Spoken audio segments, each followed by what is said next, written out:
Hello everyone, welcome to Net Biology.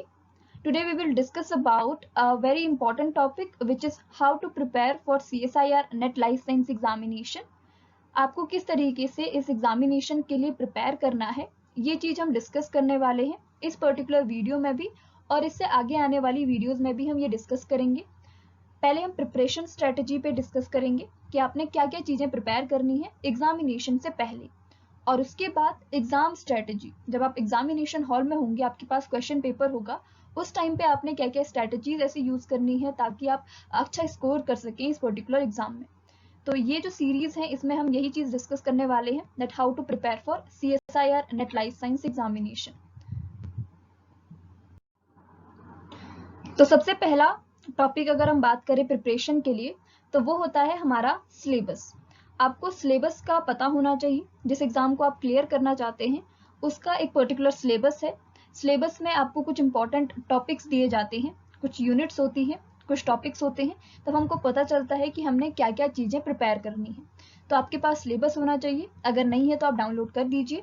Syllabus में हमारे पास लगभग 13 यूनिट्स हैं, ठीक है, और इन 13 यूनिट्स में से कुछ बहुत इंपॉर्टेंट है और कुछ ऐसी यूनिट्स हैं जिनसे कम क्वेश्चंस पूछे जाते हैं या आप चाहें तो इन्हें स्किप भी कर सकते हैं। तो हमें उस तरीके की यहाँ पे स्ट्रेटजी यूज करनी पड़ती है कि कौन से अटेम्प्ट में कौन कौन से क्वेश्चंस इंपॉर्टेंट हो सकते हैं, कौन कौन सी यूनिट्स इंपॉर्टेंट हो सकती है। तो इस चीज पे हम इसके बाद डिस्कस करेंगे नेक्स्ट वीडियो में। सिलेबस पे आएगी वो वीडियो जिसमें हम इंपॉर्टेंट टॉपिक्स के बारे में डिस्कस करेंगे सिलेबस की। और यहाँ पे दो टाइप की सिचुएशंस हो सकती है, या तो आपके पास बहुत ज़्यादा टाइम है प्रिपरेशन के लिए, तब आपको किस तरीके से प्रिपेयर करना है सिलेबस को, और दूसरी चीज़ ये जब आपके पास कम टाइम है प्रिपरेशन के लिए, आपके पास कम टाइम है, उस टाइम पे आपको उस सिचुएशन में आपको किस तरीके से प्रिपेयर करना है सिलेबस। तो दोनों ही अलग सिचुएशन पे हम बात करेंगे। तो सबसे पहली चीज़ है सिलेबस। दूसरा है proper study plan. Proper study plan का मतलब है आपका डेली का रूटीन, आपको कितना टाइम आपकी प्रिपरेशन में देना है, कितना टाइम आपको कुछ MCQs को सॉल्व करने में देना है, कौन कौन से टॉपिक्स को आपको किस टाइम पे, मतलब एक तो आपका दिन का रूटीन कि किस तरीके से आपने प्रिपेयर करना है, दूसरा आपका जो पूरा डेली का है, मतलब पूरा जब तक आपका एग्जामिनेशन है तब तक का जो ड्यूरेशन है, जब एग्जाम है और जब से आपने प्रिपरेशन की है उसके बीच का प्रिपरेशन। दो टाइप के हो सकते हैं, एक आपने दिन भर कितना टाइम देना है किस टॉपिक को, और दूसरा आपको कितना टाइम, मतलब उस पूरे ड्यूरेशन में किस यूनिट पे कितना टाइम देना है, ये चीज़। तो यही प्रॉपर स्टडी प्लान, इस पे भी हम डिस्कस करेंगे कि किस तरीके से आपको प्रॉपर स्टडी प्लान बनाना होगा एग्जामिनेशन से पहले प्रिपरेशन के लिए, ठीक है। तो दूसरा पॉइंट है प्रॉपर स्टडी प्लान। तीसरी चीज है बुक्स। आपको बुक्स कौन कौन सी रेफर करनी है ये भी इंपॉर्टेंट है। आपके पास सिलेबस है, आपने प्रॉपर स्टडी प्लान बनाया है, लेकिन बिना बुक्स के आप कोई गाइडेंस नहीं हो पाएगा आपको। और साथ ही साथ आप बुक्स के अलावा यूट्यूब वीडियोस या गूगल जहाँ से भी अपने नोट्स बनाते हैं तो वो सारी चीज़ें इंपॉर्टेंट है। बुक कौन कौन सी इंपॉर्टेंट है ये चीज़ भी हम डिस्कस करेंगे एक सेपरेट वीडियो में, जहाँ पे हम बुक्स के बारे में डिस्कस करेंगे प्रत्येक यूनिट के लिए कौन कौन सी स्टैंडर्ड बुक्स अवेलेबल हैं और कौन कौन सी इंपॉर्टेंट है उनके लिए, कौन कौन सी वेरी हेल्पफुल है। दूसरी चीज़, अगर आपके पास कम टाइम है, अगर आपके पास ज़्यादा टाइम है तो आप स्टैंडर्ड बुक की तरफ जा सकते हैं। अगर आपका बजट अच्छा है तो भी आप उसकी तरफ जा सकते हैं और वहाँ पे आप थॉरली किसी पर्टिकुलर टॉपिक को डिटेल में पढ़ सकते हैं। लेकिन अगर आपके पास कम टाइम है तो आप किसी ऐसी बुक को रेफर कीजिए जिसमें ज़्यादा सिलेबस, मतलब जितना भी यूनिट्स हैं वो आपको पूरी एक बुक में मिल जाए, मतलब सारी अलग अलग बुक्स ना हो यूनिट्स के लिए, एक ही बुक में सारी यूनिट्स आपको मिल जाए नेट के एग्जामिनेशन के लिए। तो ऐसी बुक्स के बारे में भी हम डिस्कस करेंगे उस वीडियो में। इसके अलावा नोट्स प्रिपरेशन, नोट किस तरीके से बनाने हैं आपको अपने नोट्स, उसके बारे में भी हम बात करेंगे एक वीडियो में जिसमें हम नोट्स प्रिपरेशन पे बात करेंगे कि किस तरीके से नोट प्रिपेयर करना चाहिए, वहाँ पे कौन सी स्ट्रेटजीज यूज करनी चाहिए, ठीक है। तो ये था तीसरा टॉपिक। दूसरा जो टॉपिक है वो है बेसिक नॉलेज। बेसिक नॉलेज बहुत इंपॉर्टेंट है। आप ये कोशिश कीजिए कि जितने भी आपके पास यूनिट्स हैं, मतलब 13 यूनिट्स हैं, इनके जो बेसिक चीज़ें हैं, जब आप नोट प्रिपेयर कर रहे होंगे तो आपको काफ़ी सारे टर्म्स दिखेंगे।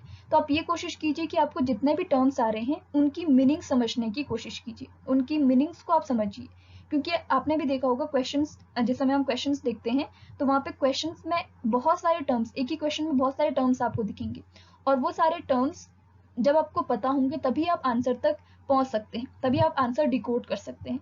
तो वो टर्म्स बहुत इंपॉर्टेंट है। जैसे मान लीजिए कोई एक क्वेश्चन है, आपको वो क्वेश्चन समझ में आ रहा है, लेकिन वहाँ पे एक टर्म है ऑस्मोसिस, और आपको पता नहीं है कि ऑस्मोसिस क्या है। तो केवल एक टर्म की वजह से, क्योंकि आपको पता नहीं है तो आप उसे अटेम्प्ट नहीं करोगे, रिस्क नहीं ले सकते, तो एक टर्म की वजह से आपने एक क्वेश्चन को छोड़ दिया जो आपको आ सकता था। तो ये जो टर्म है या जो शॉर्ट टर्म्स हैं या जो बेसिक चीजें हैं वो सबसे ज्यादा इंपॉर्टेंट है। आप कोशिश कीजिए कि आप जितने भी बेसिक चीजें आपको मिल रही हैं, जितने भी टर्म्स आ रहे हैं आपके नोट्स प्रिपरेशन के टाइम पे, जिस टाइम पे आप गूगल पे कुछ देख रहे हैं, कुछ यूनिट्स के बारे में बात कर रहे हैं, तो वहां पे जितने भी टर्म्स आ रहे हैं उन पे आप कोशिश कीजिए कि उनको आप समझ सके। ठीक है, नेक्स्ट टॉपिक है कॉन्सेप्ट क्लियरिटी।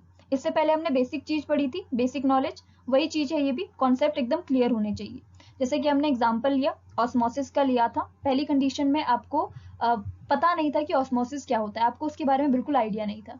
इस कंडीशन में ऐसा हो सकता है कि आपको पता है कि ऑस्मोसिस क्या है, ऑस्मोसिस की जगह पे कोई भी टर्म हो सकता है, XYZ कोई भी टर्म है, आपको पता है कि क्या चीज है, लेकिन आपको क्लियर नहीं है, आप कंफ्यूज हैं उसमें।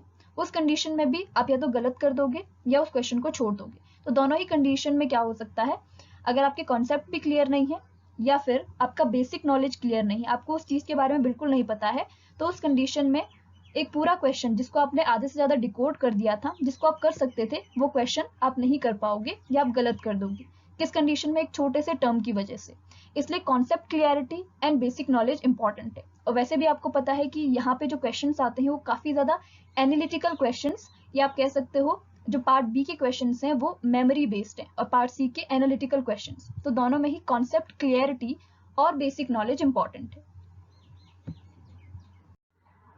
नेक्स्ट टॉपिक है exam pattern.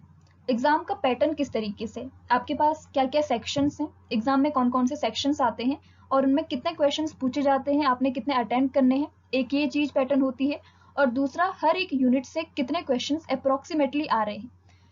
Mainly part B और पार्ट सी में हमारा जो सिलेबस है उससे क्वेश्चंस आते हैं, और जो पार्ट ए है वहाँ पे जनरल एप्टीट्यूड है, वो हर एक चीज में, हर एक ब्रांच में सेम है, चाहे वो मैथमेटिक्स के लिए हो, चाहे वो फिजिक्स के लिए हो, सबके लिए एक ही जैसा आता है जनरल एप्टीट्यूड का पोर्शन। तो वही चीज है, एग्जाम पैटर्न किस तरीके से प्रिपेयर करना है, यहाँ पे कौन सी स्ट्रेटेजी लगनी चाहिए, ये चीज भी हम डिस्कस करेंगे एक सेपरेट वीडियो में।